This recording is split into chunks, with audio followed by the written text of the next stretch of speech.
Nouveau rebondissement dans la tentaculaire affaire Bettencourt. Après Éric Woerth, c'est Nicolas Sarkozy qui cette fois est directement visé. L'accusation est portée par la juge Isabelle Prévost-Després. La magistrate connaît bien l'affaire puisqu'elle en a instruit une partie avant d'en être dessaisie suite à un conflit ouvert avec le procureur Philippe Courroy, un proche du président de la République. Elle affirme que 2 témoins ont vu Nicolas Sarkozy recevoir de l'argent liquide chez la milliardaire avant son élection en 2007. Des propos rapportés par 2 journalistes du Monde dans un livre à paraître ce jeudi.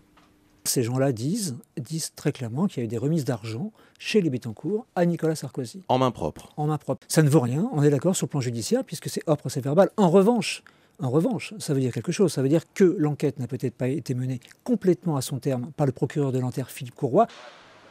L'Élysée n'a pas tardé à réagir, qualifiant ces accusations d'infondées, mensongères et scandaleuses.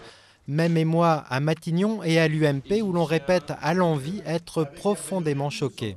Je trouve que la manière dont tout cela est dit par Madame Prévost-Després fait bizarre.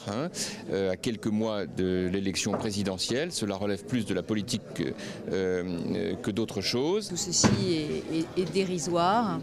C'est la femme qui a vu la femme qui a vu l'ours. Prudente en ce qui concerne les accusations de la magistrate, la gauche en profite tout de même pour cibler Nicolas Sarkozy et surtout la manière dont il a géré le fonctionnement de la justice. Trop d'utilisation de la police à des fins politiques, trop de pression sur la justice, trop de nominations de magistrats qui seraient supposés proches du pouvoir, trop de mise à l'écart d'autres magistrats qui seraient supposés, disons, plus indépendants. Si l'indépendance de la justice avait été respectée, si on avait laissé Madame Prévost-Després travailler, peut-être est-ce qu'on n'en serait pas là. Reste une question, que risque la juge avec ces accusations publiques? N'a-t-elle pas violé le secret de l'instruction?